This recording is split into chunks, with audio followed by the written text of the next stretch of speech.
Olá pessoal, bem-vindos aqui a mais um episódio da Rádio Roundabout. Hoje eu aqui sem o Samuel, mas com a presença ilustre do Arthur Seolin.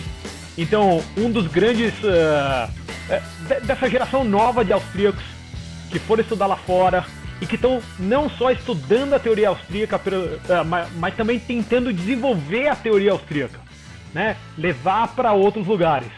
Então, Seolinho, amigo meu, conheci o Seolinho até um evento do Mises Brasil mesmo, né, Seolinho? O que? Uns 4, 5 anos atrás já.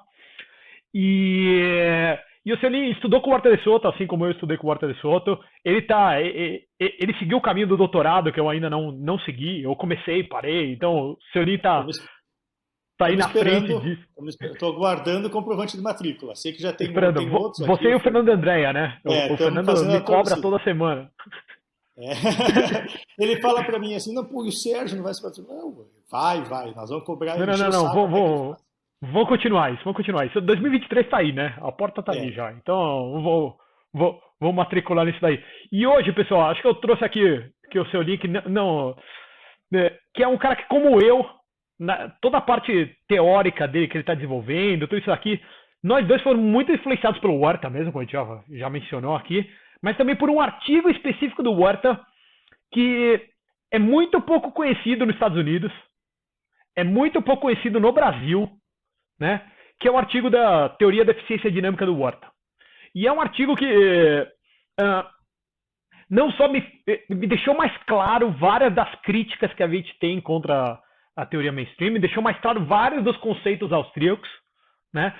E me abriu portas para a própria teoria financeira, que é o estudo que eu estou desenvolvendo em cima da teoria austríaca, assim, ele é central no meu estudo. E eu entendo que no teu também, né, Seolinho? Não, acho que depois a gente pode entrar no nosso, vou discutir o artigo antes, mas só respondendo assim, é um artigo que eu descobri lá atrás, quando eu fui estudar com o Huerta. Eu não conhecia esse artigo antes de estudar com o Huerta. Então eu conheci lá para 2010, 2011, foi quando eu conheci esse artigo dele.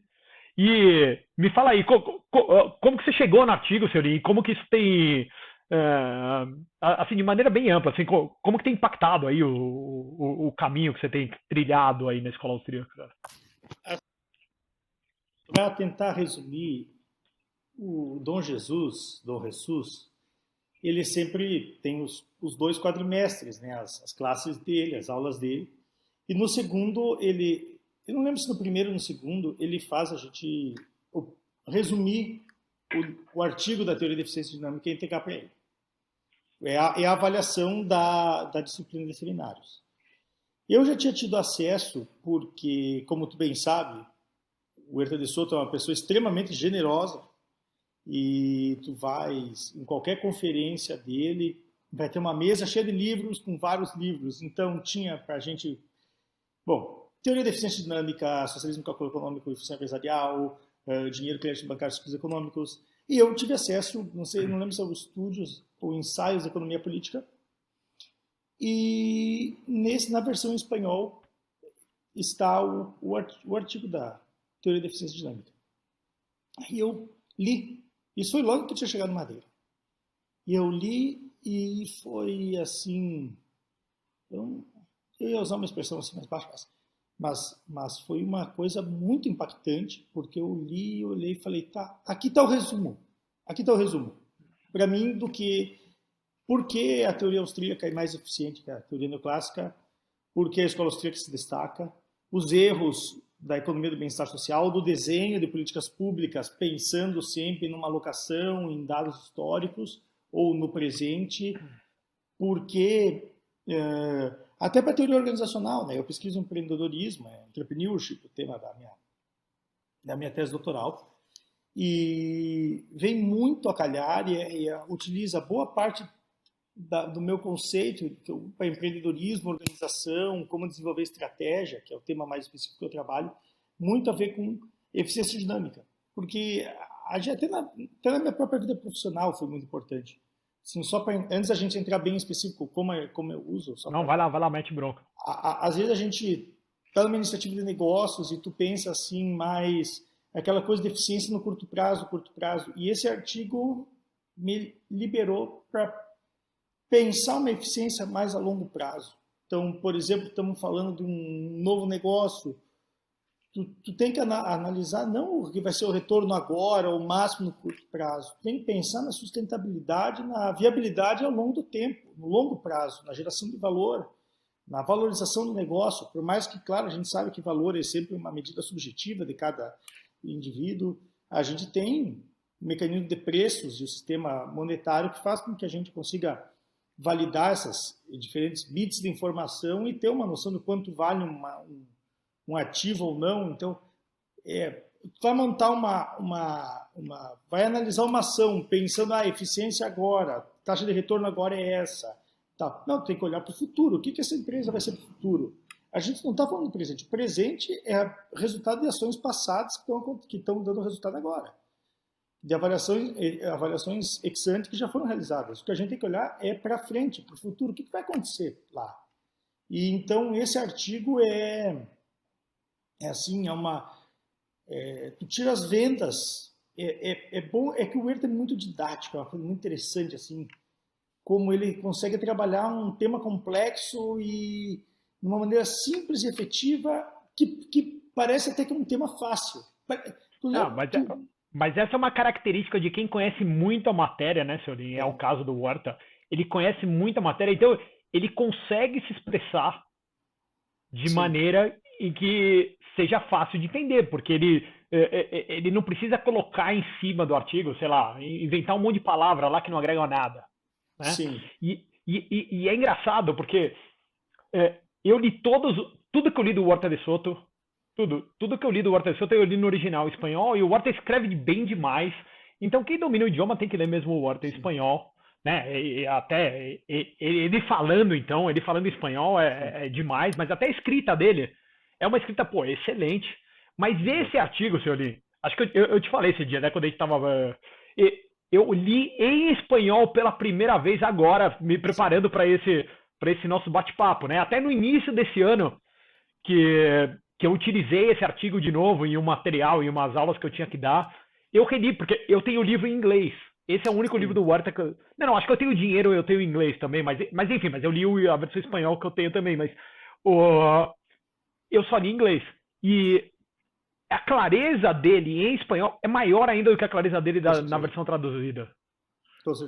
É que cada língua tem um sistema, e ele, no espanhol, que ele é uma pessoa muito dinâmica, até, assim, às vezes eu sinto falta, ele chega meio correndo na aula, cheio de compromisso, vai lá, fala com todo mundo, dá aula, volta, sai, já tem alguma coisa em negócios, tô acabando a aula, tô indo lá agora para assistir Dom Carlo. Um dia ele disse assim, sobre a Ilha Dona Sonsoles, não, tô saindo agora porque tô indo assistir Dom Carlo, que é uma ópera do Verdi, lá no Teatro Real, aí já tava o chofer esperando.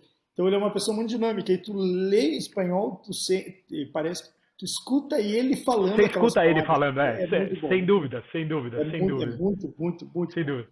Então, Felipe, mas esse é um artigo que ele pegou, ele escreveu lá na segunda metade da primeira década desse milênio, né? Então lá para 2007, 2008, não sei certinho quando foi que ele escreveu, não lembro a data de publicação. Eu acho que é mais antigo, porque ele foi mais publicado... antigo, é o quê? Tem o começo do milênio? Eu acho, porque ele foi publicado na primeira edição da Processo Mercado, que se não me engano, em 2004. Mas enfim, cara, queria que você me explicasse, a vez de começasse a contar pro pessoal aqui, como que está estruturado o artigo, quais são os pontos que ele ataca. Ele começa com aqueles 3 pontos, né? Os 3 pontos principais. Então, a primeira que ele está falando, ele faz uma crítica e uma explicação do conceito de eficiência, depois ele vai para eficiência dinâmica, e depois ele tenta linkar tudo isso às questões éticas, né? Então, abre aí para você, Solim. Tá. Então, para começar, eu acho que é importante fazer uma característica muito forte de todos os trabalhos do professor Werther de Soto, que é um vasto conhecimento de história. Ele é um ávido leitor de história, ele até brinca, eu não lembro o número certo, mas eu não sei se ele já não leu mais de 50, 100 livros sobre a queda do Império Romano, que ele quer saber, para estudar, ele diz.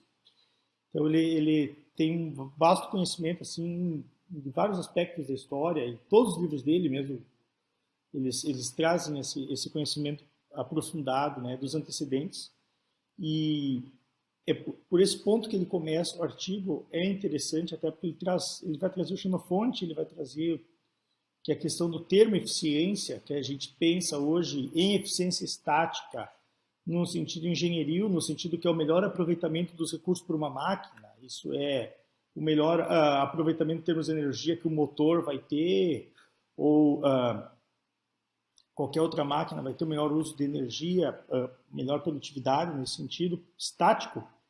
Na verdade, lá em Xenofonte, que foi o pai da economia, né, no sentido de que é o primeiro a cunhar o termo economia, no sentido de administração doméstica, ele já tinha essas duas variáveis, a eficiência estática, no sentido do melhor aproveitamento dos recursos, que nós não estamos dizendo que não tem importância, não é isso que se está falando quando se fala que o foco é na eficiência dinâmica, né, que a eficiência estática é importante, mas que também tem um outro lado, que é o lado primordial da eficiência, que é a eficiência ao longo do tempo, a eficiência dinâmica mirando o futuro sempre. Então ele traz interessante apontamento do Xenofonte, que o Xenofonte já dizia o melhor uso dos recursos dentro de uma casa e como gerar mais recursos para o orçamento doméstico. Então ele já tinha esses olhos também. E daí ele começa a falar de comércio, de especulação, e especulação intratemporal, né? Então, olhando para o futuro, como você estava falando no começo. E aí ele vai trazer a ideia de eficiência estática.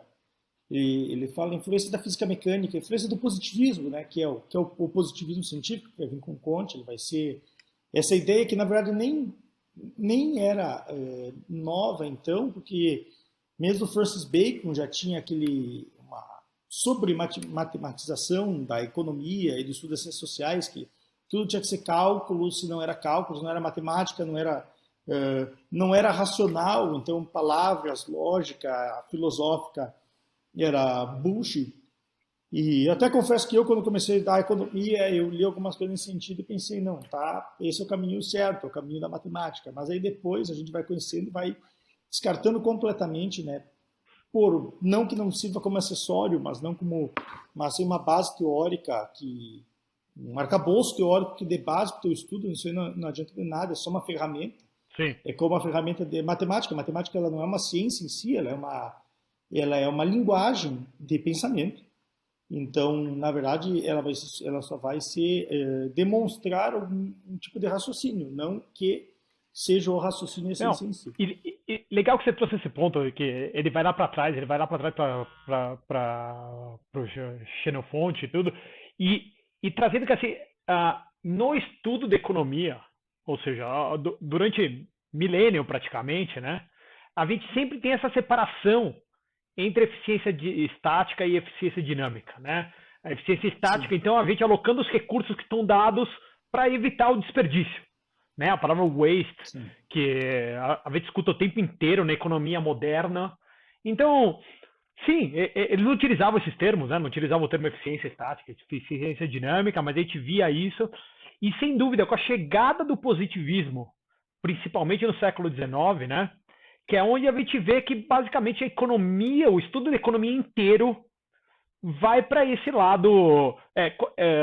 O Huerta falava muito nas aulas, e acho que até no livro do Hans Mayer que ele cita, fala assim de uma inveja para com os hard sciences, né? As ciências duras, as ciências matemáticas, as ciências que se beneficiaram muito do método científico, né? Então até permite, porque na hora que a gente está pensando em eficiência dinâmica, né, o método científico puro e simples já não funciona, né? Então de cara também a gente tem uma questão epistemológica aí que é assim, para eu utilizar esses caminhos epistemológicos que o positivismo traz, só dá para a gente buscar eficiência estática. É impossível a gente usar ele para analisar a eficiência dinâmica, né, Silvio? Não, e tem uma ideia minha, assim, aí um insight meu, que até teria que pesquisar mais a fundo para poder confirmar, que é que a economia, nós temos tantas discussões, assim, que saem do bom senso, que muitos economistas foram para essa linha mais da matemática, porque assim, ó, aqui não vai ter conversa, aqui vai se provar, por exemplo, no modelo neoclássico, os neoclássicos eles não são, apesar de eles acreditarem em alocação e distribuição e economia do bem-estar, via de regra eles entendem que o mercado é o melhor mecanismo de gestão de recursos, né? Tirando aquela questão, só que aí, claro, Tem eles vão 1 milhão de entrando falhas de nesses... mercado, né? É, isso aí. É. Mas assim, eles dizem assim, ó, via de regra, sob condições normais, temperatura e pressão, o mercado é melhor. E hoje mesmo, por exemplo, a gente vê o surgimento da MMT, da Teoria Monetária Moderna, que não é nem teoria, não é nem humanitária, não é nem moderna, é um arremedo que permite o Estado fazer o que ele quiser e gastar o que ele quiser, porque ele imprime dinheiro. Base a isso. E acho que muitos cientistas pesquisadores foram para essa linha mais da matemática, porque não teria essa discussão, assim, essas discussões triviais sobre o que é dinheiro, como dinheiro. Mas infelizmente, isso aí deixa um lado importante da ciência, que é a ciência da ação humana. Primeiro, ela não tem constantes, então tu nem pode fazer um estudo de funções e tu nem pode usar a lógica da ciência natural para a economia, né? Não, mas É um aspecto bem importante. esse ponto das E pessoas irem para matemática, sim, duas anedotas, não sei se eu já te contei em algum almoço nosso, alguma coisa, mas assim, eu tenho dois amigos lá em Boston, e um deles é um francês, que tem um doutorado em economia, tá? Por uma faculdade ali nas aforas de Boston. E um dia eu estava querendo conversar com ele sobre Efficient Market Hypothesis. Sei lá. Um negócio que sim, eu particularmente detesto. Mas enfim. E eu comecei a discutir com ele. E Ceulinha, assim, não, assim, com 2 minutos de conversa com o cara, ele virou e falou pra mim, falou assim, cara, eu não sei muita teoria, o que eu gosto mesmo é matemática, então eu gosto de ficar fazendo modelo matemático dentro sim, do que eu tô fazendo, né? E, sim, e um outro moleque tá terminando agora, o moleque tá fazendo NYU, e a NYU, pô, até tem o centro austríaco lá, algumas raízes austríacas, o Mises deu sim, aulas lá, o Kirchner, o Mario Driscoll, desculpa, o Mario Rizzo, né? O Driscoll também lá. sim. Então, assim, teve aquelas coisas, mas ainda tem uma matematização muito grande. E eu conversando com ele, então do que você está fazendo, né? E, no fundo, assim, o PhD inteiro do menino de economia é estudar novas formas econométricas, voltadas para a educação, no caso dele.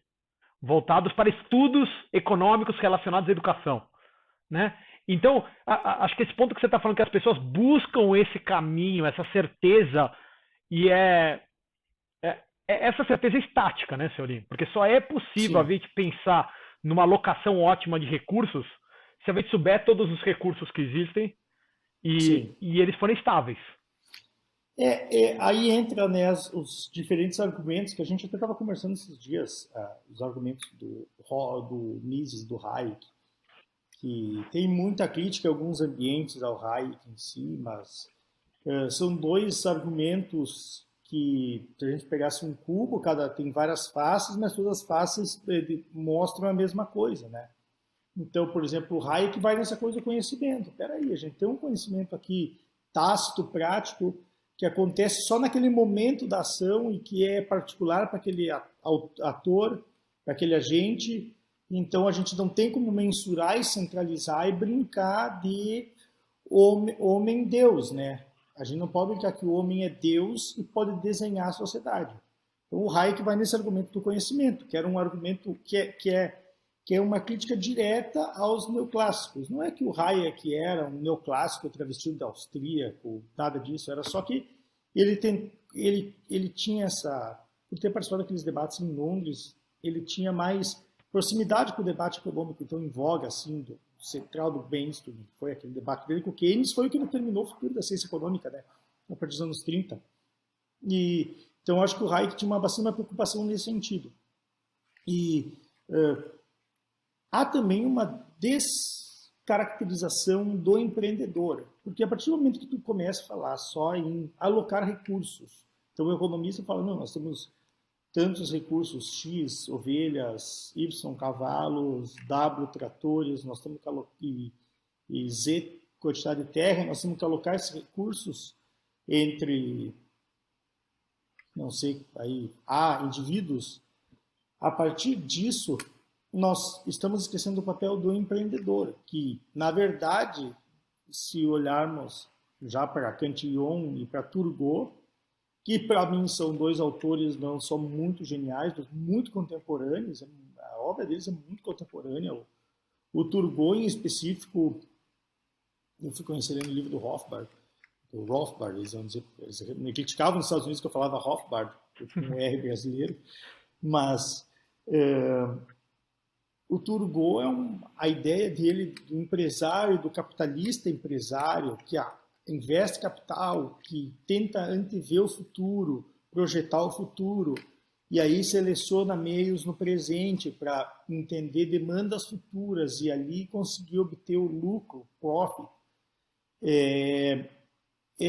Esse é o motor da economia. Então a eficiência, na verdade, ela está na mão do agente empresarial que está criando e está tentando descobrir novas formas. E descobrir novas formas, nós não estamos falando em invenção, em que todo mundo vai inventar seu novo Thomas Edison, o novo Leonardo da Vinci. Pode ser uma pequena melhoria, pode ser levar para um lugar mais isolado um outro tipo de serviço, pode ser copiar de alguma outra cidade, trazer para um outro ambiente, de X, trazer para Y e adequar a mesma coisa, mas ter essa iniciativa, porque mesmo que a gente diga assim, nossa, vamos dar um exemplo, aparentemente, McDonald's é um negócio que vai dar certo em qualquer lugar do mundo. A gente pensa, McDonald's é evidente, velho. Tudo bem, parece evidente, só que isso nunca se confirma na prática. Primeiro porque o fato de dar certo e vender bastante não significa que seja a alternativa mais rentável. A gente sempre tem custo de oportunidade. Custos são subjetivos, né? Para nós, austríacos, custos são subjetivos. O custo não é um X de capital que estou investido, sim a alternativa que está sendo desprezada para se adotar a alternativa selecionada. Então, dizer McDonald's vai dar certo é relativo. Pode ou não pode dar, pode dar ou pode não dar. E tu pode fazer N pesquisas de mercado, que a gente debateu de fazer um artigo para o Mises Academy que está relacionado a isso, que é a gente vai na faculdade ADM, faz uma modelagem do negócio, na faculdade de administração faz uma modelagem do negócio, não, vamos fazer uma pesquisa de mercado para ver se vai dar certo. Como é que tu vai propor uma coisa que as pessoas nem sabem? Já imaginou chegar em 2000 e modelar e falar assim, todo mundo aqui, nós vamos criar um aparelho de celular que vai ter tela, que vai ter mensagem, que vai ter rede social, que vai ter um aplicativo para tirar fotos e postar fotos em rede social chamado Instagram. E as pessoas dizem, esse cara é biruta. Então, não tem como desenhar, mas teve que alguém ir lá, o Steve Jobs, criar, juntar todos esses mecanismos, claro, com a evolução da tecnologia, que proporciona um preço mais baixo para cada um dos gadgets, para cada um das ferramentas que estão aqui, a câmera, a tela. E a partir disso, também vão ter uma segunda onda de empreendedores criando esses aplicativos. É o empresário centro. E a eficiência dinâmica sempre ela vai estar com o empresário. Enquanto a eficiência estática, a gente pode brincar que o agente público... No Brasil a gente tem muito essa discussão que me irrita muito, que é assim, que até... acho que a gente já passou as eleições, não queria discutir isso, mas o Lula falava muito que era mas nós temos, o Estado tem que impulsionar o desenvolvimento. Não, o Estado não impulsiona o desenvolvimento. Ou alguém que está sendo... Claro, ele pode atrapalhar menos, vamos dizer, quando tem uma lei extremamente burocrática, tu faz uma lei de liberdade econômica, que tu desburocratiza a abertura de negócios, e de certa maneira ele está impulsionando por ele estar tirando as amarras que ele colocava antes. Mas não que ele desenhe e faz. Então, a brincadeira do economista como Deus que desenha a sociedade, faz tudo, é uma coisa completamente equivocada, fora da realidade. Mas é isso mesmo. Acho que esse desvio da teoria econômica em direção a uma simples alocação de recursos, né? Então, no fundo, são só equações matemáticas que a gente pode alocar como a gente quiser, né? Ou como a gente quiser, não, mas assim de maneira ótima, né? A palavra ótima ali, o tempo inteiro a gente vai buscar tá trazendo isso daqui. Por definição, a gente tem que excluir o empreendedor. Por definição, a gente começa a olhar na economia como um jogo de soma zero, na maioria dos casos, né? Porque se a gente vai sair de um ótimo de Pareto para ir para algum outro lugar, alguém está perdendo. Né? O ótimo de Pareto, por definição, é o ponto onde ninguém pode melhorar sem piorar o outro. Então, assim, a gente já está trazendo uma ideia de soma zero aqui. E daí você está falando da discussão no âmbito político. Pensa tudo o que quer dizer a eficiência estática. A eficiência estática quer dizer que a gente conhece todos os recursos. A gente conhece o melhor uso de todos os recursos. Né? Então, se a gente tem conhecimento de tudo isso e tudo isso vai se manter estável ao longo do tempo, isso tem um efeito no discurso político, nas vontades políticas ou até no papel que o Estado teria. Porque daí, sem dúvida nenhuma, qualquer momento que a gente não tem essa alocação ótima de recursos, a gente tem as ditas falhas de mercado. Exatamente. Né? E o muito... E assim, ó... Vai lá.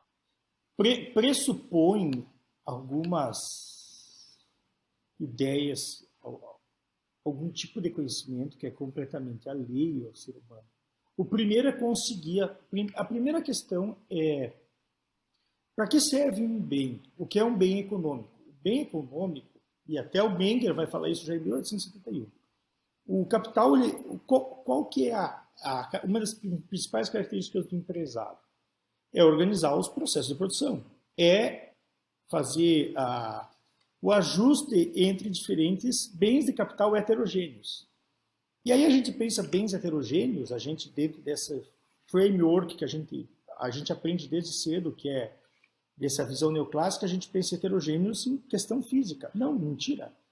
O bem ele não é heterogêneo porque de fato ele é heterogêneo. Ele é heterogêneo porque cada ser humano, em cada momento, em cada ação, ele pode ser usado de um meio diferente. E até a gente tem que ter essa recompreensão de que a ação social, o mundo das ciências sociais, ele não tem constantes. Ele é cheio de feito, o Herta vai dizer cheio de câmbios, cheio de mudanças. Porque o mundo da ação humana, ele depende da cabeça do empreendedor, da cabeça não só do empreendedor, mas de todo indivíduo. Né? O Kirchner e o Herta de Soto vão usar a ideia de que todo indivíduo é um empresário, de certo sentido. No sentido mais antropológico, eu concordo. Aí, no sentido mais restrito, não tanto. Tem vários senões e minhas questões, questão do uso do capital, etc.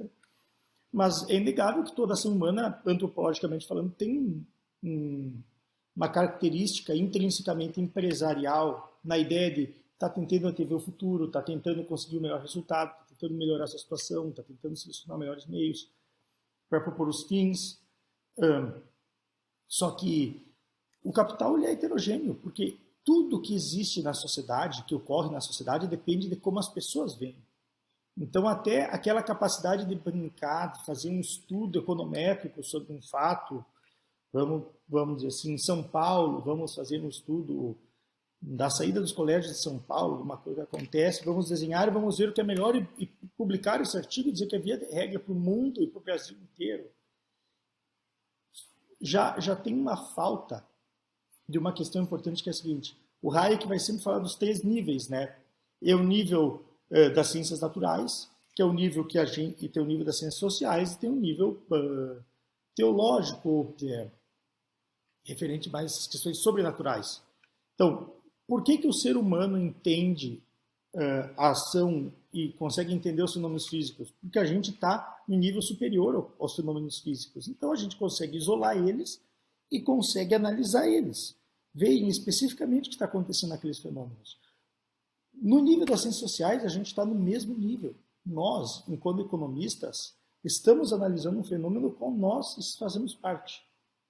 Então, a gente nem consegue isolar todas as variáveis, para começar. Então, quando a gente fala em alocar todos os recursos, primeiro, tem o pressuposto de desconsiderar que tu estudas um objeto que tu também és.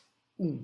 2. Uma compreensão errônea de capital. O capital não é uma função de produção que bota capital, terra e trabalho. Não. Capital é o que os agentes vão determinar que se é capital, se é bem de consumo, se é um recurso que não tem uso nenhum.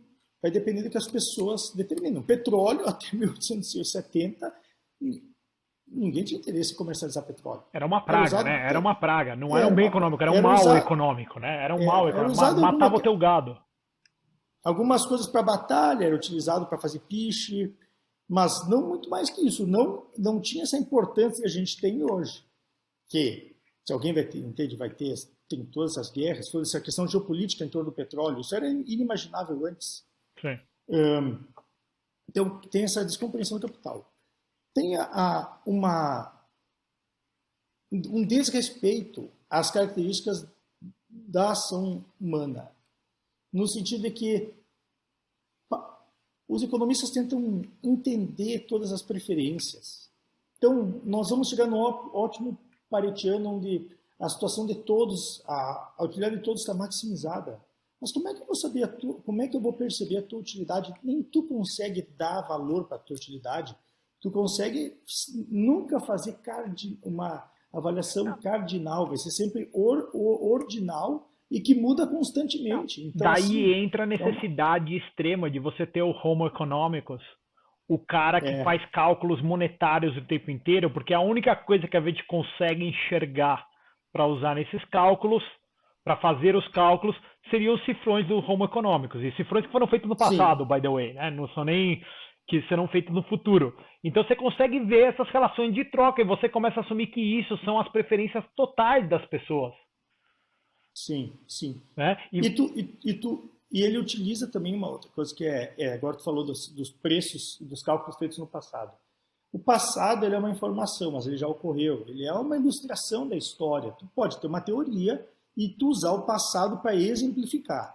Né? Tu tem a teoria e tu utiliza o passado nesse sentido mais de ilustração. Mas a ação humana que ocorre hoje, tudo bem, no passado a gente tem esse estoque de conhecimento formal que vem também do passado, vem da experiência. Mas a gente tem esse estoque de conhecimento que está acontecendo no momento, que é um conhecimento empresarial que vem e vai e que tu utilizas e se esgota e nunca mais está disponível de novo. Cada ação empresarial tem essa característica. Então, quando o homem age, ele está olhando para os preços e para a produção e para as necessidades todas do futuro. Então, o passado, ele vem, ele pode ser um ponto de partida, para nós não dizermos que o homem age assim, ex novo, do nada para tudo e começa do nada. Claro que o passado tem um sentido de aprendizagem, mas o homem ele está olhando para o futuro, então não adianta a gente olhar, porque nos últimos 2 anos tivemos um estudo que na cidade de São Paulo, se nós melhorássemos a velocidade dos carros, a limite de velocidade para os carros, tantos quilômetros, acontecia a realidade é outra hoje. Tal né? coisa. A realidade e tem um efeito aprendizagem na ação do ser humano. O ser humano ele é inteligente, ele aprende. Sim. Então, tem um desrespeito ao indivíduo, seja e esse suas preferências, respeito ao indivíduo, seu Lee, desculpa te cortar, mas assim, eu acho que é claro na frase até que o Horta cita do Keynes, né? Uma frase famosa do Keynes, que quando ele está falando do livro dele, do Teoria do Dinheiro e Crédito, e como que seria mais fácil ele implementar todas essas políticas, qual que é a resposta que o Keynes dá, seu Lee? Assim, que um mundo autoritário, totalitário, ele não está pregando que a gente viva num mundo autoritário e totalitário, mas ele fala assim, sem dúvida nenhuma, a implementação das políticas que o cara daqui de cima, que consegui enxergar todos os recursos, todas as preferências de todas as pessoas, mais fácil eu implementar se eu tiver uma mão de ferro forte. Sim. Então, olha o efeito que isso tem depois, ou depois, de lá para frente, sempre teve, ou seja, a vontade do engenheiro social. E o engenheiro social, lógico, se ele tiver o poder e a força, e daí já afetando até as questões políticas, né, até a teoria política, então, realmente, eu preciso ter esse poder para poder implementar tudo isso. Senão eu não vou conseguir. Vai entrar naquela ideia do Counter-Revolution of Science, do Hayek, das três dinâmicas do cientismo, né, que o Hayek chama de cientismo, essa falsa ciência, vamos dizer assim, que vai ser o coletivismo, o objetivismo e o historicismo. Então, ele vai ter essa ideia de que primeiro tu tem que objetificar tudo tem que ser objetivo. Só que fatos sociais não são objetivos, eles são subjetivos, por essência. E todas as relações, até eu estou estudando um pouco mais subjetivismo com aspecto da minha tese, e estou lendo um pouco mais de Lachmann. E o Lachmann trabalha ele chama das 4 ondas do subjetivismo. Né? Primeiro vem a onda do Menger, que é o subjetivismo de preferências subjetivas. Depois ele diz que tem a segunda onda é Mises, que é a preferência, que é as relações de causa e consequência são subjetivas. Então, toda a relação de causa e consequência para o Mises, que vai ser a decisão do empresário dos recursos, o custo vai ser subjetivo, todas essas preferências são subjetivas. Todas essas relações de causa e consequência. A terceira onda vai ser a do Hayek, que é o conhecimento. Conhecimento subjetivo. E a quarta onda ele define, que é ele mesmo, Lachmann, que é as expectativas, expectations, que é o conhecimento sobre o futuro, que é um conhecimento muito mais restrito que a gente tem. E que, então, também é subjetivo. Tudo depende das nossas expectativas para o futuro. Então, até a escola austríaca é tão interessante que a gente hoje tinha as finanças neoclássicas e vem essa behavioral economics, essas finanças comportamentais. Só que se tu pensar...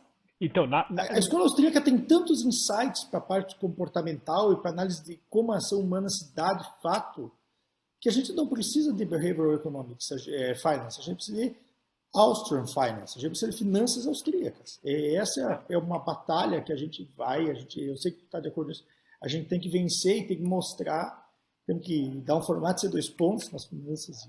Mas perfeito, mas você vê, né, assim, os efeitos que essa obsessão pela eficiência estática causa, que faz com que a gente não tenha outra solução que não ter o Homo economicus.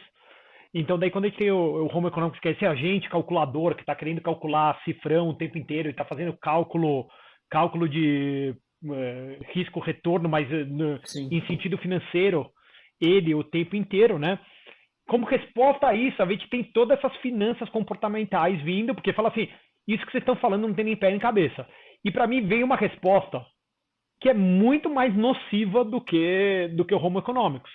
A resposta das finanças comportamentais. Acho que não é o escopo nosso, não vale a pena a gente entrar fundo, mas enfim, que também abre a porta para mais despotismo e que leva a ciência econômica para o caminho que não tem nada a ver com a economia. Né? Se por um lado, a gente tá... se por um lado na econometria os caras acham que fazer economia é mensurar tudo, como que é o lema da sociedade econométrica lá, assim, que fazer economia é mensurar tudo que a gente consiga, né? Que é uma loucura. Do outro lado a gente vai e começa a achar que tudo é uma falha cognitiva humana. Isso. Tudo que não encaixa ao Homo economicus é uma falha cognitiva humana. Então, assim, para onde que vai o estudo da economia na hora que a gente acaba com a dimensão dinâmica, seu Lin? São todos esses absurdos que a gente vê, né?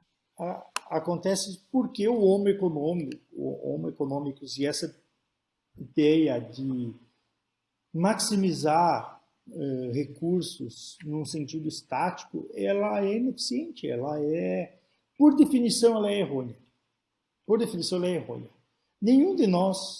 Nenhum ser humano consegue alcançar o máximo de eficiência estática. E até esse é um ponto bem importante do estudo do Herta, que mais do que, às vezes, e a gente tem isso na administração muito, e na parte de inovação e pesquisa e desenvolvimento muito. Vou te trazer. Quando a gente começa a pensar P&D, tu tratas P&D, pesquisa e desenvolvimento. Né? As empresas tratam de uma maneira... estática e matemática e objetiva todas as inovações. O que acontece? 99% delas parece que não gera resultado. Então, pensar em investimento em startups não vale a pena. Pensar, criar dentro da empresa, ter entrepreneurship dentro da empresa nunca vai valer a pena. E até é engraçado ver como é que fazer consultoria de inovação na empresa usando esse approach neoclássico, porque ele é completamente contraproducente com isso. Ele nega, se tu matematizar em termos objetivos estáticos presentes, todas as inovações, P&D não vale a pena. Tanto que a grande conclusão pesquisadores como Paul Romer, é que os governos deviam investir mais em educação e pesquisa e desenvolvimento. É um desperdício, como o gasto em marketing é um desperdício, então um monte de coisa não é um há porque desperdício. não há porque o agente privado investir nisso. E o que a gente vê na história é o contrário. A criação do iPod, do iPhone, do iPad, dos AirPods, são todas criações privadas. Todas criações privadas.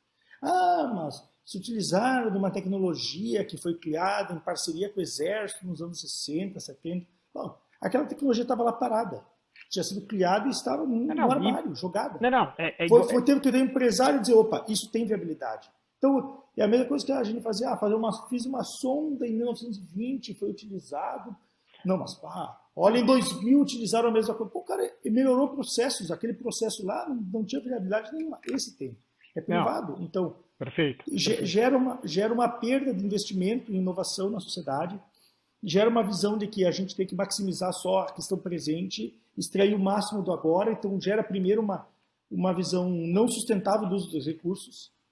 Se a gente for pensar mesmo, a falta de a gente pensar em eficiência dinâmica, o proprietário do capital, o proprietário dos recursos, ele nunca vai pensar só em maximizar o valor presente agora estático.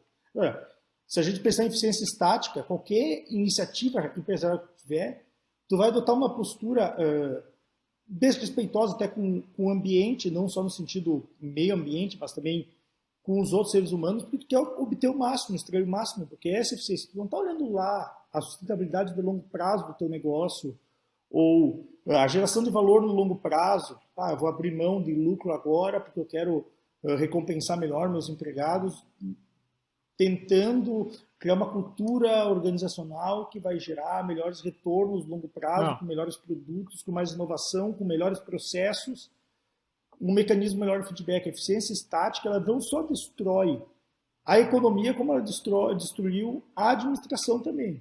Não, a administração, a política, o discurso político, a gente tem, ou seja, afeta infinitas matérias da vida humana, né, senhor Lee? E o Keynes criou uma coisa que que piorou, que é a ideia de multiplicadores. Não estou dizendo que multiplicadores não existem, mas tu determina um determinado tipo de alocação, não, mas o multiplicador vai ser de tanto, então, na verdade, que o Estado gasta X, ele vai conseguir 3 vezes num prazo de 5 anos, faz um desenho, um arremedo sempre, nunca se confirma, nunca vi se confirmar, mas aí vira uma brincadeira para justificar determinadas atitudes autoritárias.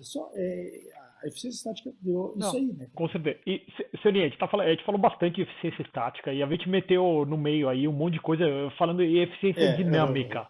Então eu queria só que você explicasse para o pessoal qual que é a diferença da eficiência estática, que a gente falou que é essa, que a gente está fazendo alocação de recursos dados buscando evitar o desperdício, né? Então, isso é a realidade do estudo econômico, é a realidade do estudo político, eu digo hoje, né? Estudos, inclusive, de ética, que a gente vai conversar no final, Sim. também são tomados por essa visão estática.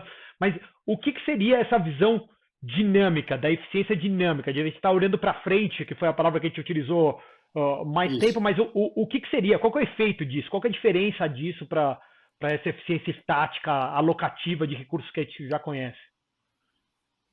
A eficiência dinâmica, o Huerta de Soto traz aqui. É sempre bom falar o Huerta de Soto, porque a gente fala só o Huerta, ele não gosta muito. Né? Assim, tem que ser o Huerta de Soto. Sabe bem.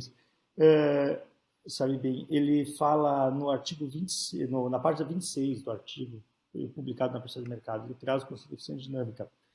Que o conceito de eficiência dinâmica ele está intrinsecamente ligado com o conceito de função empresarial, que é a capacidade que o ser humano tem de se dar conta, de perceber, aqui num sentido de criar, não naquele sentido de perceber e aproveitar. O Kirchner vai trazer esse conceito de aproveitar, mas que é muito criticado na teoria austríaca. O Kirchner é um equilibrista, né?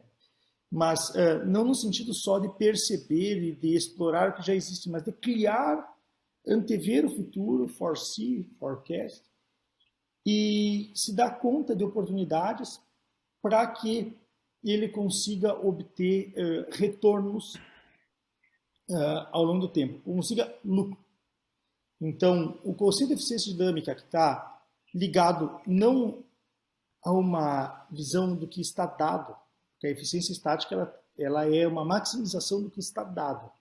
Então, dados os recursos presentes, qual a melhor maneira de evitar o desperdício na situação presente? A noção dinâmica, ela também se refere ao melhor uso dos recursos. Só que são recursos que, primeiro, não estão dados, como depende da subjetividade dos agentes e dessa capacidade de percepção de causas e consequências que o ser humano cria e da determinação própria do que é o capital que o ser humano vai fazer, que a gente falou antes.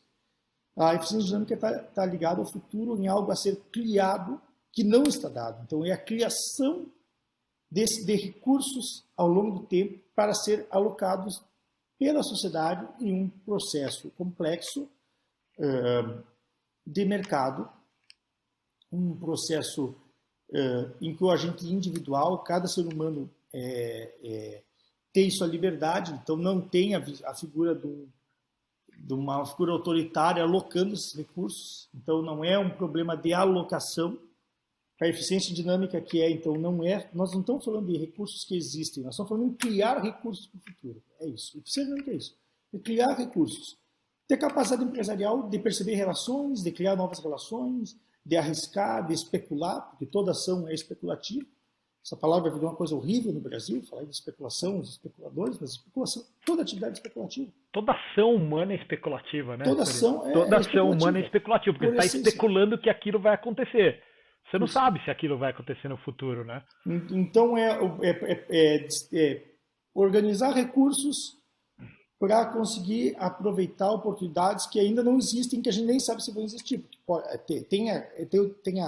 O ERTA cita muito isso. A tentativa e o erro. E a sociedade ela trabalha assim. Nós vamos tentando, errando, melhorando. Tentando, errando, melhorando. Então é um processo muito... Imagina até a gente ter até hoje, assim, é engraçado, eu vou te dar um exemplo bem da administração, que é a diferença entre clusters e arranjos produtivos locais.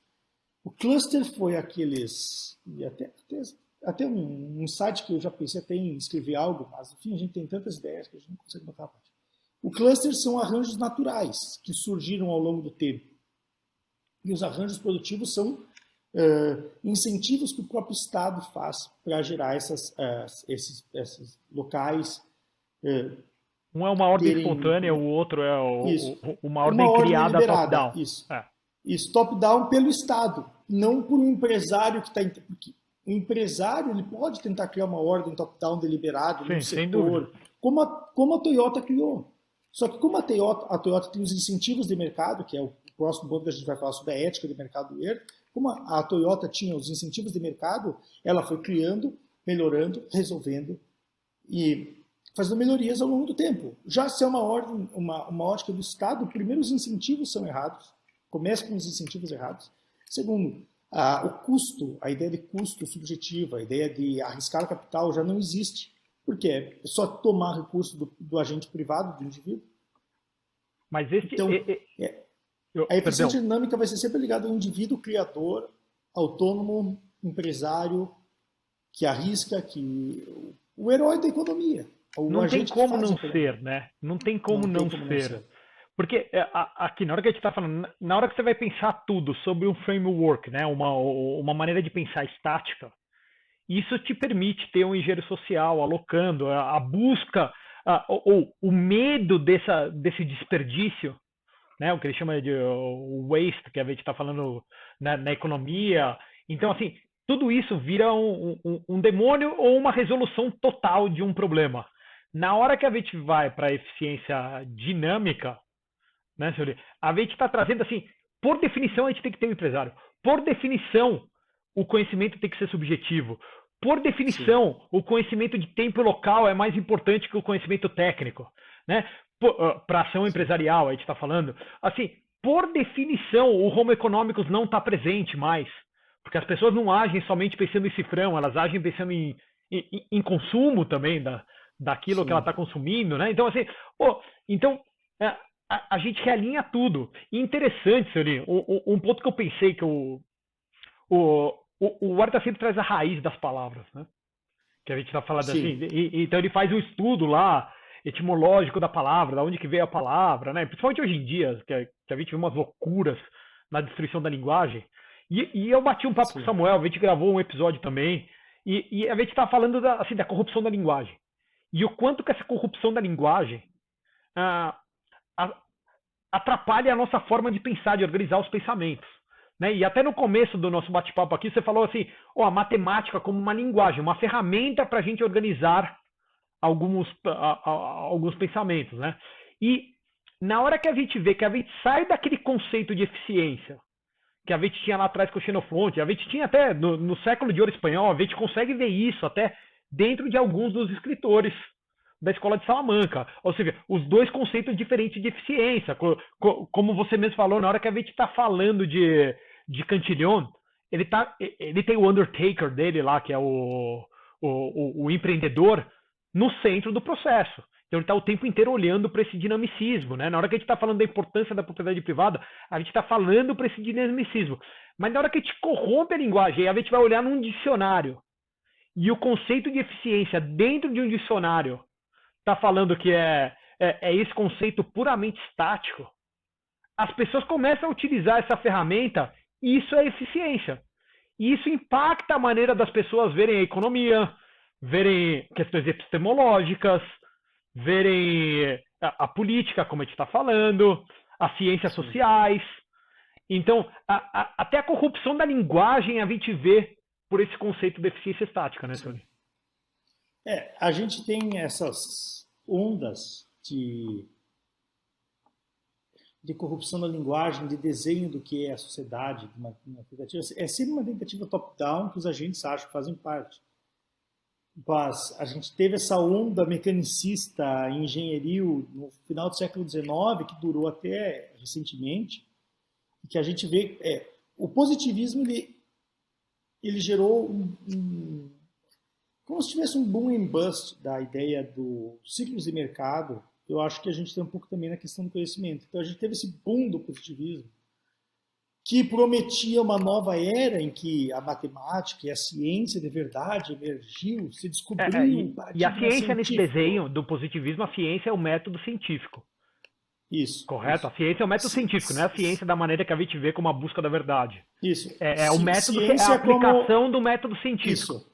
Perfeito? A aplicação do método das ciências naturais para as ciências sociais, desenho da sociedade, o papel do cientista como engenheiro social, que vai conseguir desenhar, que vai conseguir fazer um estudo, desenhar melhor e dizer assim, peraí, talvez o Sérgio tenha maçãs demais, o seu Olim tem de menos, e o seu Olim tem sacos de trigo demais, o Sérgio tem de menos. Quem sabe a gente pode melhorar a alocação e nós vamos chegar a uma utilidade percebida máxima para todos. Sendo que, espontaneamente, como se as pessoas, de modo espontâneo, privado, não tivessem a liberdade, nem a inteligência, a capacidade de fazer relações de mercado. Francamente, é a constante da história. E em cenários muito desafiadores, como por exemplo, mesmo na União Soviética, a União Soviética tinha um mercado negro muito grande. E sempre se tinha assim, mas por que eles não combatiam o mercado negro? Por que o Politburo não combatia o mercado negro? Porque se eles acabassem com o mercado negro, eles iam fazer ruir a economia soviética. Então, o que funcionava dentro daqueles, vamos dizer, 100%, não sei exatamente, eu já vi alguns falar de 30%, outros em 40%, 50% do mercado era o mercado negro, distribuição que os funcionários iam nas fábricas, roubavam, tiravam recursos, trocavam por outros. Não, então, era isso que era funcionava. Então, era a eficiência dinâmica dos agentes que enfrentavam o custo. Então, nunca foi uma questão de desenho, de eficiência estática dos agentes, de desenhar políticas públicas usando os melhores critérios científicos, porque antes faltava a ciência. Depois se descobriu a ciência. Aí depois se faltavam as ferramentas. Agora nós temos as ferramentas econométricas. Mas espera aí. Agora nós temos as ferramentas de modelagem, que é no computador, a gente desenha em R, faz um estudo em Python e está aqui. Programamos, está desenhado, está pronto. Como melhor nós temos que fazer toda a educação de todas as crianças. E se tu pensar bem, o Brasil, nesse sentido, é muito interessante, porque o Brasil consegue juntar isso com toda essa ideia do desenvolvimento top-down, com ideologias completamente equivocadas, que vão ser essa nova onda do pós-modernismo, que o positivismo não conseguiu entregar o que ele prometeu, porque era impossível, O e as paraíso pessoas na Terra, né? Não tem o paraíso na Terra.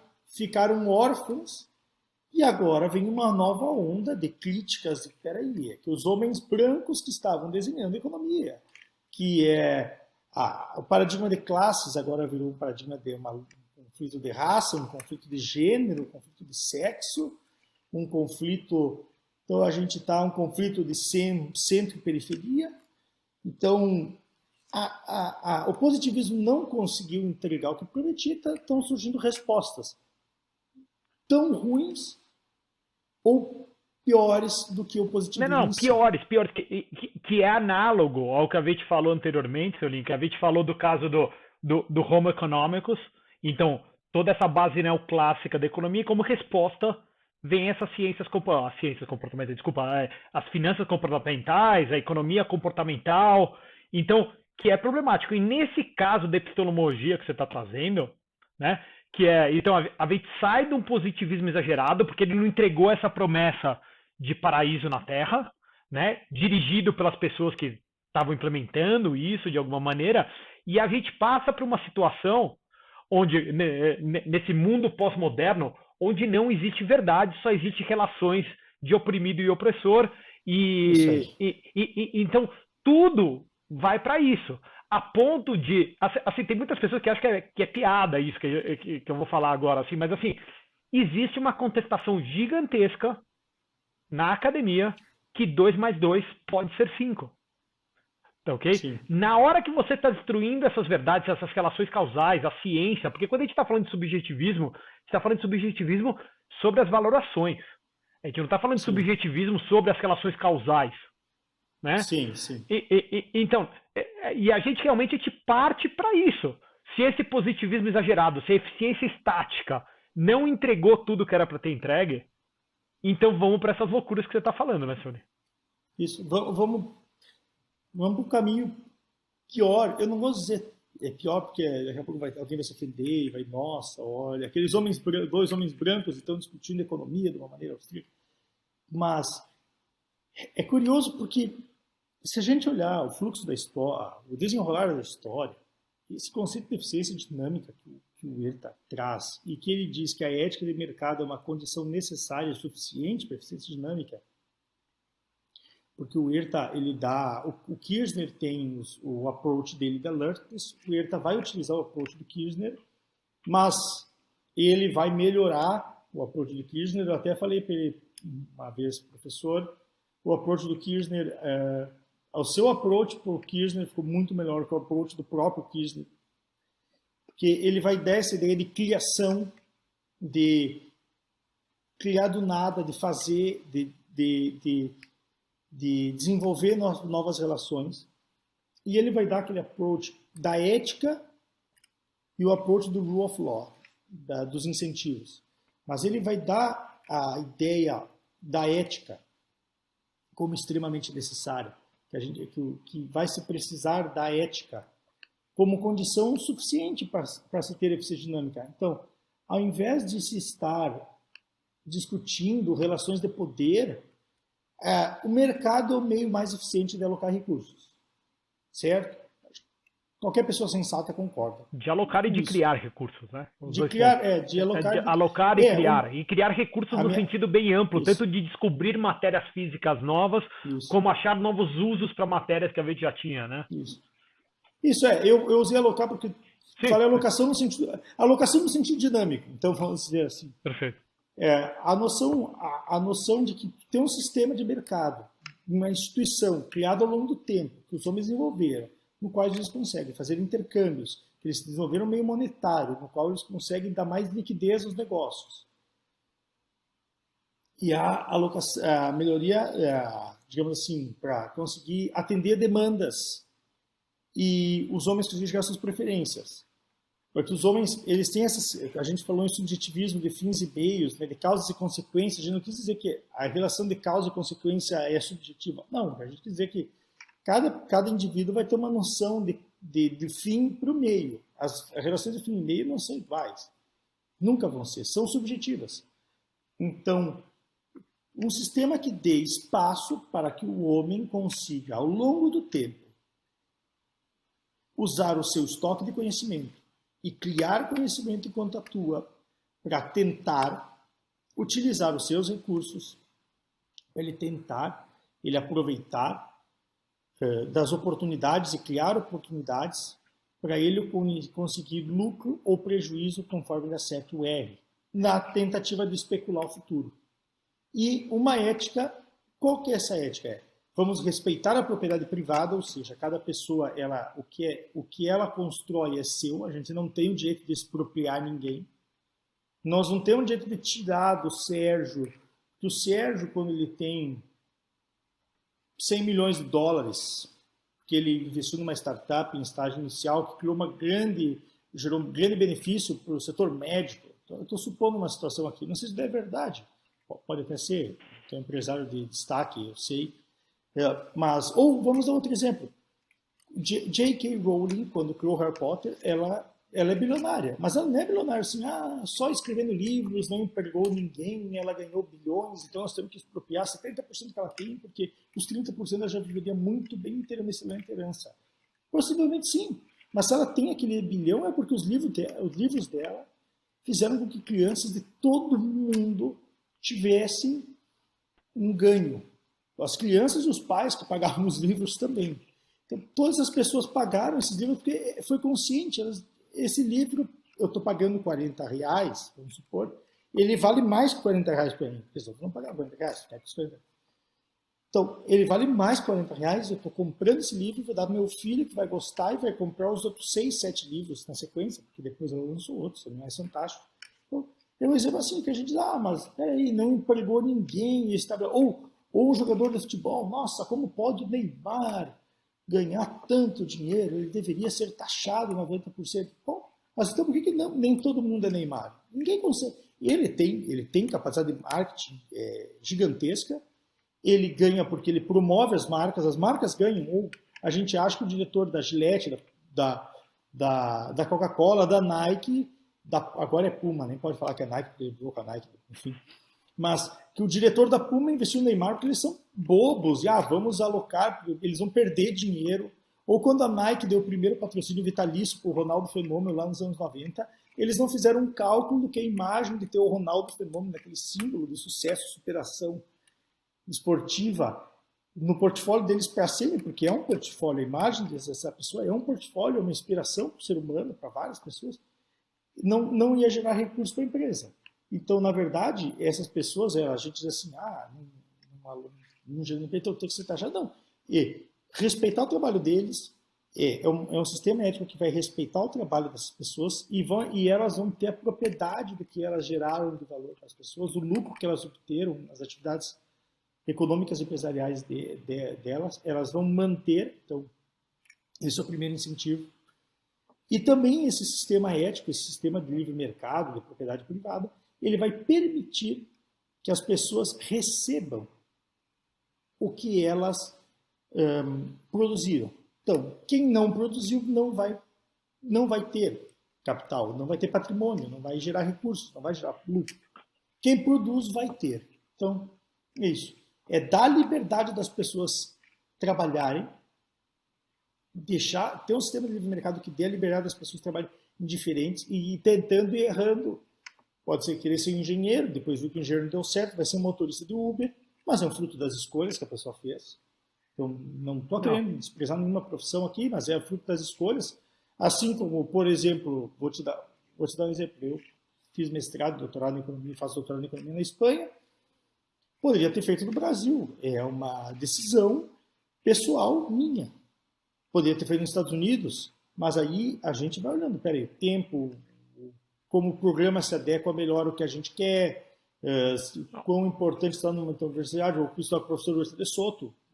Estou trazendo várias questões aí, pessoal, só para exemplificar, de que isso é uma tentativa e erro, pessoal, pode ser que dê mais certo, quem está fazendo doutorado no Brasil, nos Estados Unidos, pode ser que dê mais errado, mas esses são os frutos que eu vou colher, porque eu tive a liberdade de decidir atuar. Mas é Eu não importante tenho um isso sistema de desenho top-down, que você está de dizer, falando, o Sérgio faz isso. Senhorinha, acho que é super importante isso que você está falando, até no artigo mesmo o Horta fala que talvez o cara que mais linka a ética, a importância de padrões éticos, e padrões éticos para ele tá assim, o respeito da propriedade privada, ele tá falando do Rothbard lá, né? E ontem eu tive um bate-papo até com uma amiga minha e ela falando assim, por que é tão importante a liberdade econômica? Né? E a liberdade econômica, ou seja, ela é importante, sem liberdade econômica a gente não tem nenhuma das outras liberdades. E sem nenhuma das outras liberdades, aonde que está a nossa capacidade criativa? Né? Então, a única maneira de sermos criativos e criarmos essa alocação dinâmica que você estava falando aí, de criar novos recursos, alocar novos recursos, se a gente tiver a propriedade privada para a gente decidir o que a gente faz com os nossos recursos. Né? Então, sem esse passo, é impossível a gente ter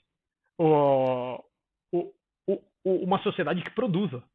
Né? Então, acho que esse ponto que você falou, que, assim, que os princípios éticos do respeito da propriedade privada e o respeito do corpo do indivíduo, né? Que é o que da onde origina, ele volta lá para Locke, tudo. Então, assim, sem isso a gente não consegue ter a eficiência dinâmica que a gente está buscando. E sem eficiência dinâmica a gente não prospera. Então, se você quer que o florescimento da população, sei lá, se a gente está olhando, sei lá, vamos sair um pouco do direito natural, mas vamos até olhar do ponto de vista de Mises, assim, se você preza pelo florescimento da população, a única maneira é o direito natural, a única maneira é a propriedade privada.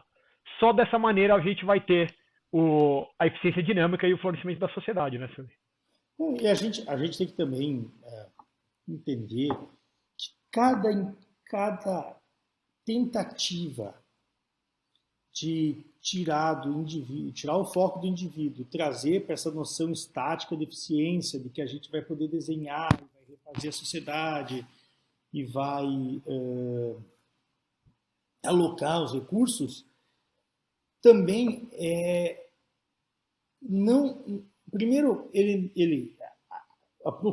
vamos dizer assim, a procura extrema da eficiência estática, no sentido neoclássico, que vamos pegar esse ótimo paretiano. Então, hoje já tem, por exemplo, estudos mostrando, não, mas aumentar o salário mínimo não diminui o desemprego, porque no município da Filadélfia, dos Estados Unidos, aconteceu isso. Então, a gente, olha ali, pode aumentar o salário mínimo. Tu entende? Só que, assim, primeiro, nós estamos trabalhando um cenário, um mercado em específico que nem se controla todas as variáveis. Porque se o modelo fosse, um modelo, por definição, ele não pode controlar todas as variáveis da ação social. O próprio nome já diz, ele é modelo. Ele é uma abstração de algumas das variáveis que o cientista vai elencar como as mais importantes para definir o que é ou não, como ocorre ou não a ação humana e como ele pode desenhar a nossa sociedade. Mas todo esse intento, toda essa tentativa, é que a gente lê o artigo em espanhol, a gente vai trocando algumas palavras, intento, tentativa, câmbio, mudança, enfim. Todas essas tentativas de conseguir um ótimo de alocação, elas repercutem na eficiência dinâmica, porque tu está tirando bem, tu está tirando a propriedade de alguém, tu está tolhindo a liberdade de alguém para uma eficiência estática melhor naquele momento, mas tu está minando todos os incentivos que as pessoas têm para criar, ao longo do tempo, novas soluções. Por quê? O empresário pode criar, e daqui a 10 anos vem o Estado e diz, olha, mas veja bem, agora, nesse momento agora, nós estamos vendo a eficiência, o ótimo de distribuição da sociedade, a curva de indiferença entre vários indivíduos, ela está desconforme com o que a gente vê, a gente modelou que é o certo. Então, nós vamos tirar do Sérgio 10 milhões de dólares, vamos tirar do Hélio Beltrão 200 milhões de dólares, ou mais até, mas vamos tirar e vamos colocar...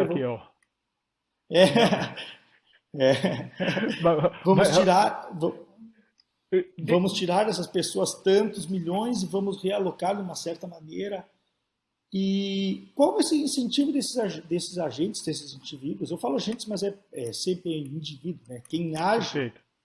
por definição, vai ser sempre indivíduo. Não existe. A gente fala a organização. A organização existe enquanto um conjunto de pessoas que estão ali alinhadas em relações contratuais. Ela é uma criação da mente humana. A organização não existe por si. Você não pode chegar e dizer assim, nossa, eu vou romper a organização, eu vou matar a organização. Isso eu li. Isso é sempre um sentido abstrato, são abstrações. Então, ao procurar a eficiência estática nesse sentido neoclássico paretiano, nessa ideia barrasiana de alocação, tu está minando a eficiência dinâmica, tu está acabando com o papel do empresário. Acabar com o papel do empresário ou desincentivar o empresário está destruindo a eficiência dinâmica. Ou seja, mesmo que fosse possível conseguir uma alocação melhor de recursos para agora, tu tá destruindo os benefícios das futuras gerações. Então, eticamente é completamente equivocado. Chega a ser bizarro isso, da gente ter na ciência um paradigma desse ser bem estabelecido como a verdade, e a ideia austríaca de eficiência dinâmica a respeito da propriedade privada e que os processos de mercado vão se evoluindo ao longo do tempo, se tratado como uma abstração de pessoas não científicas. Eu não consigo entender, vou ser bem sincero, me revolta um pouco.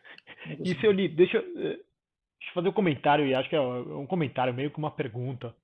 Cara, assim, a gente tem visto o estudo do empreendedor crescendo dentro, principalmente das escolas de negócio, né? Então, as escolas de negócio, sei lá, eu ia lá no MIT e via, que eu assistia algumas aulas de vários amigos meus que eu tiveram, graças a Deus, em Boston. O pessoal via estudar no MIT ou em Harvard, e eu ia lá assistir as aulas deles dos MBAs lá. E assim, parecia, assim, que ele tinha um transtorno bipolar. Porque, assim, de um lado, essa obsessão pela eficiência estática, né, a matematização de tudo. Então, o Horta fala do Taylorismo no management. Então, boa parte do management, embora eles não falem muito de Taylor, mas assim, eles estão falando de outras pessoas que também estão trazendo essa ideia de eficiência estática no estudo de economia. Nas finanças, então, é assustador, né, Saulinho? Assim, todo estudo de finanças, como que é feito. Mas você senta em outras aulas e os caras só estão falando do empreendedor, né? A gente tem amigos nossos mesmo, meus, teus, que assim, que estão entrando na academia, conseguindo espalhar as ideias austríacas via empreendedorismo, né? A gente tem o Kirchner mesmo, que, pelo menos o Peter Boyd, que fala que assim, não, existe uma possibilidade de ganhar o prêmio Nobel, porque toda a contribuição dele para o empreendedorismo, toda a contribuição de ele, o IU em geral, para a teoria de empreendedorismo, a gente começa a ver programa de MBA falando o tempo inteiro de empreendedorismo, e embora eles se prendam muitas vezes, esse programa, acho que assim, no empreendedor do Sebrae, né, que é um cara que abre uma pequena empresa, eles se prendem um pouco nessa figura, mas a gente já vê eles saindo disso, né, falando assim, empreendedorismo dentro de uma empresa gigantesca, dentro de uma multinacional, que você pode atuar de maneira empreendedora, criar, fazer todas essas coisas, mas assim, a minha dúvida é assim, qual que é o caminho que a gente tem? Tudo bem, eu e você está trabalhando tentando desenvolver teorias, né? Você mais para o empreendedorismo, eu mais para as finanças, mas assim, qual que é o caminho que a gente tem para popularizar? Quais são os assuntos principais que você acha que a gente poderia popularizar mais a noção, a importância da eficiência dinâmica como um todo? A gente tem uma dificuldade que é latente para mim, que é a gente trata de uma situação abstrata e que, apesar da história confirmar e ser bem evidente se a gente olhar para trás, é pouco palpável do agora. Porque as pessoas, elas têm, hoje, a gente tem uma sociedade muito orientada para o presente, preferência temporal muito alta.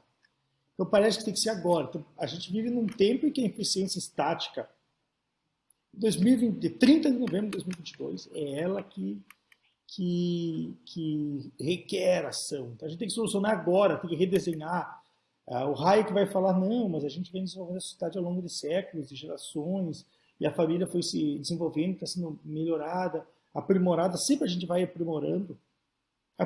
Pode aprimorar, tem ondas positivas e negativas, nem sempre é aquele sentido.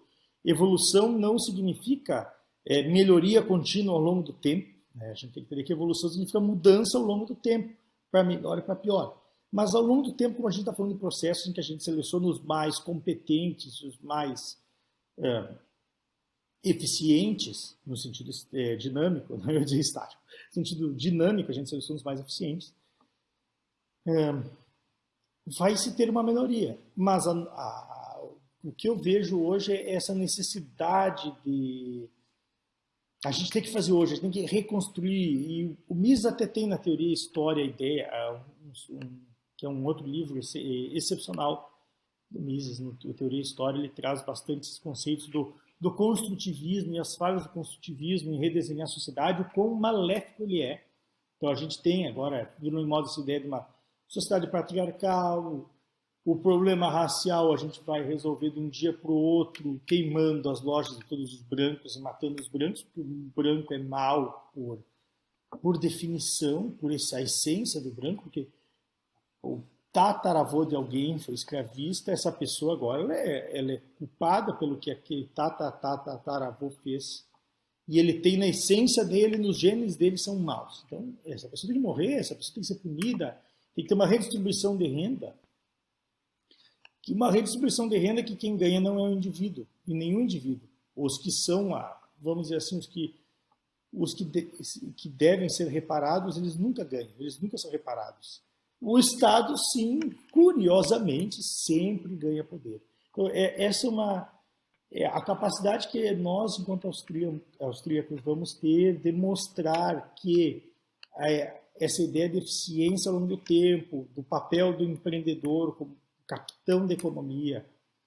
O Mises fala que o consumidor é quem comanda a economia, mas quem capitaneia ela é um empresário. Porque nem todo mundo quer ser empresário, e nem todo mundo quer arriscar e tentar alocar recursos agora, escolher meios agora para tentar alcançar fins futuros. Então, como a gente vai conseguir, essa é a grande questão, como a gente vai mostrar que, peraí, nós estamos falando de um processo intertemporal de longo prazo, mas que já gerou para a sociedade muitos benefícios. Se a gente pensar, ao longo dos últimos 300 anos, o incremento de população que a gente teve. Antes a gente tinha uma população que era majoritariamente morrer de fome. Hoje a gente tem um problema de população majoritariamente gorda.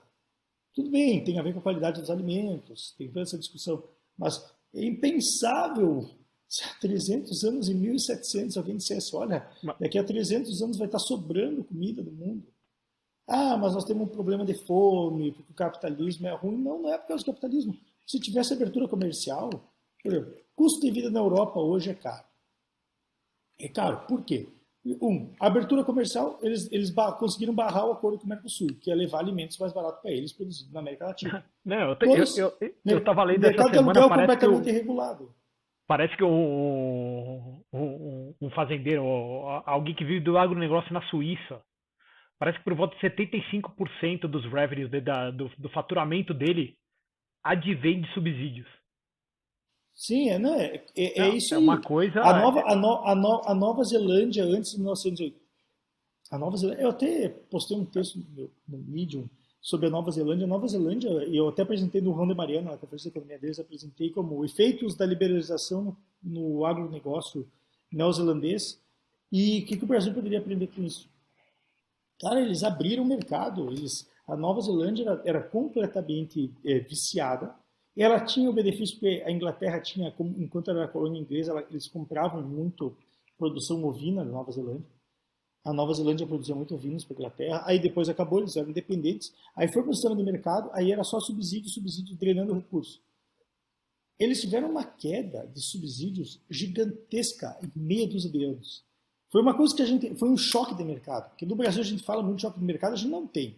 Porque a gente fala, por exemplo, o teto de gastos, que foi botar no Brasil, é um choque do mercado financeiro. Mentira, o teto de gastos era a ideia de fazer um ajuste parcial ao longo do tempo nas contas públicas, reduzindo o crescimento dessas à inflação, a correção real dos crescimentos. Então, isso ao longo do tempo, como a economia ia crescer mais, e em termos reais e a arrecadação em termos reais ia ficar parada, ao longo do tempo ia corrigindo as contas públicas. Nunca foi de fazer um choque real, brutal, como foi feito na Nova Zelândia e na Austrália, pelos partidos trabalhistas nos anos 80. Não, sem dúvida, sem E dúvida. a gente tem que mostrar, esses exemplos são bons, mas eu acho que a gente tem também que levar a questão da formação de valores, que é uma coisa, porque não adianta. A formação de valores, a gente tem que produzir, tem que se formar, tem que ir para a academia, tem que ir, eu não vou dizer doutrinar, eu não gosto dessa palavra, mas tem que exemplificar e mostrar os benefícios da nossa abordagem. Ou por que ela é melhor que as outras abordagens, por que a escola austríaca ela é mais eficiente em termos dinâmicos para uma sociedade mais profícua, mais criativa, mais rica, mais desenvolvida. Então a gente vai ter que sair das discussões de fórum na internet, libertários, e mostrar para as pessoas, peraí, essa ética de mercado aqui ela é real. No Brasil a gente teve esse momento da queda da Dilma foi muito importante. E esse momento da pandemia também foi importante, porque muita gente... Olha, pequenos comerciantes ficaram muito mais liberais do que eram. Porque eles viram, opa, peraí, eu estou dando poder para esse cara me ajudar com uma linha de crédito subsidiado em 2 ou 3 momentos, mas no momento mais crucial o meu negócio quebrou, porque eles disseram, fique em casa, economia, a gente vê depois. E depois eu sei que você vai estar com a empresa quebrada, não vai estar mais gerando empregos e vai estar queimando o teu caixa e teu capital. Então, a gente tem que se aproveitar desses momentos para mostrar, peraí, a gente tem uma ética de mercado aqui que é respeitar. E a gente acredita no poder das pessoas. As pessoas são inteligentes e capazes o suficiente de formar arranjos privados para o melhor uso dos recursos, seja estático, seja dinâmico. O estático também, a gente não nega o uso estático, mas privado é melhor, funciona melhor. Não. E o uso estático faz parte, como o próprio Xenofonte falou, você gerindo a sua Sim. empresa, se você tiver 0 de eficiência estática, você não vai conseguir gerar, por melhor que você esteja o tempo inteiro olhando para frente. Então, acho que a gente está falando aqui não é abandonar o estudo da eficiência estática ou a busca da eficiência estática do ponto de vista individual, das empresas e das pessoas, mas o que importa no final do dia é a eficiência dinâmica. A gente tem que estar olhando lá para frente. E acho que o ponto fundamental do artigo do Huerta é esse link final com a ética, que sem a ética da propriedade privada é impossível a gente ter eficiência dinâmica. E eu vou além que é impossível a gente ter liberdade, que acho que o Huerta também fala em outros artigos, e outros vários escritores austríacos falam.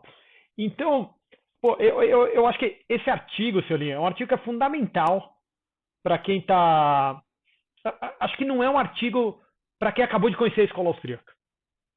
Acho que é um artigo para quem já tem algum tipo de conhecimento, é um artigo longo, mas eu acho que no Brasil, assim, eu não conheço uma versão estendida inteira desse artigo em português, mas eu vi que no site do Mises, o Leandro Roque fez um resumo.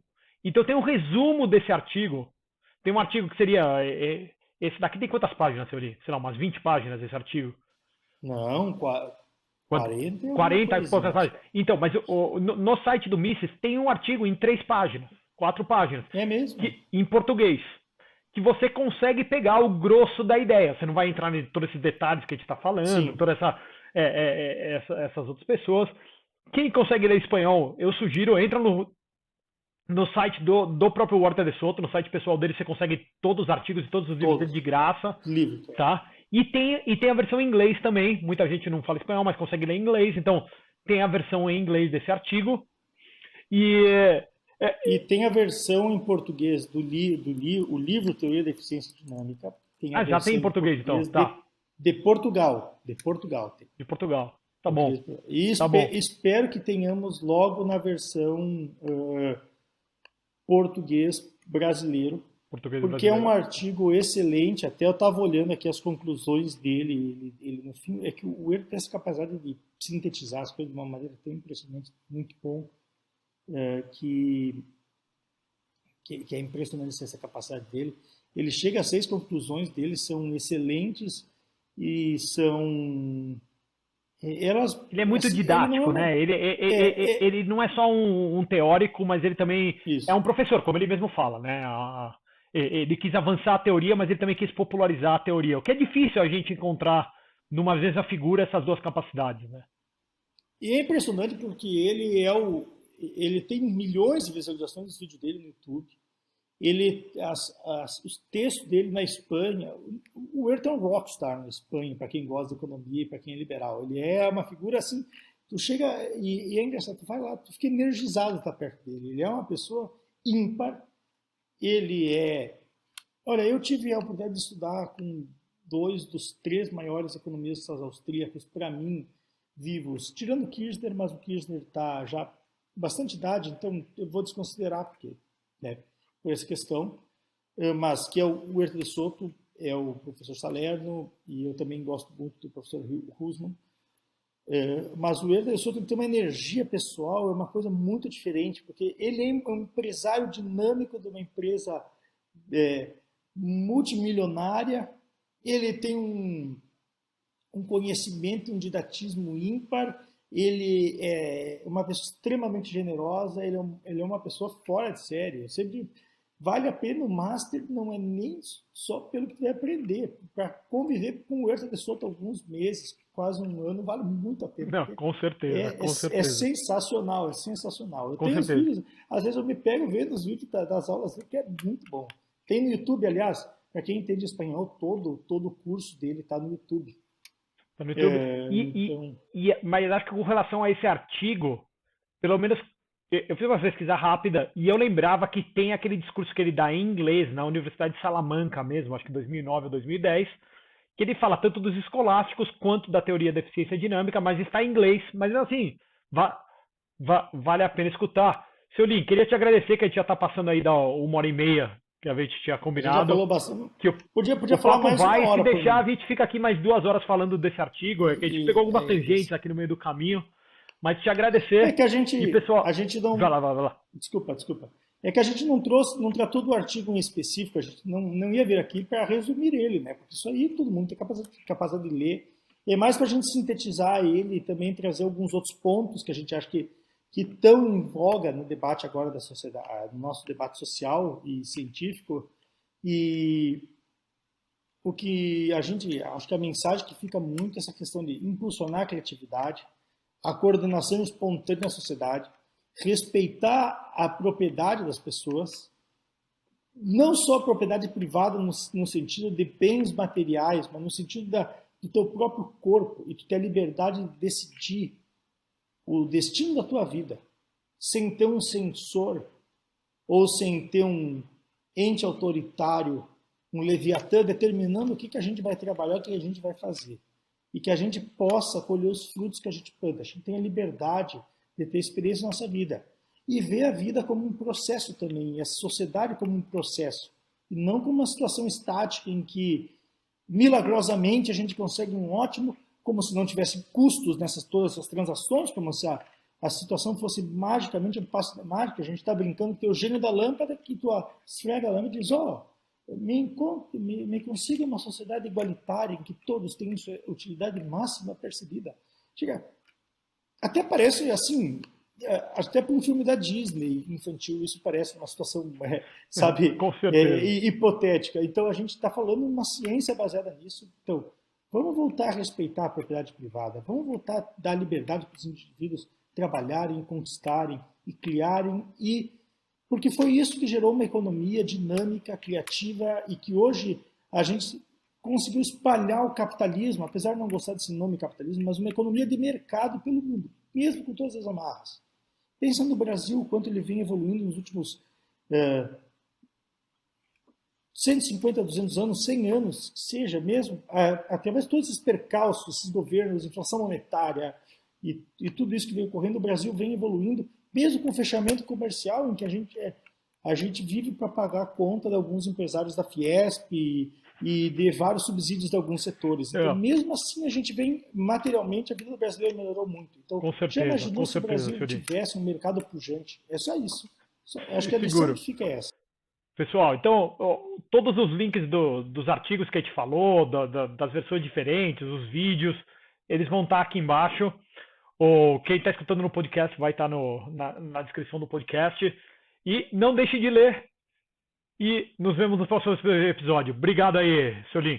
Eu que agradeço, cara, precisar falar mais uma hora sobre o artigo, pode ser. Se quiser gravar de qualquer outro, só me chamar, que é um prazer, tá? E desculpa, pessoal, ser um pouco, falar um tangencial algumas vezes e falar demais, mas é que a gente fala com tanta emoção, eu gosto tanto desse assunto que a gente se perde um pouquinho, tá? Obrigado, Sérgio, tá?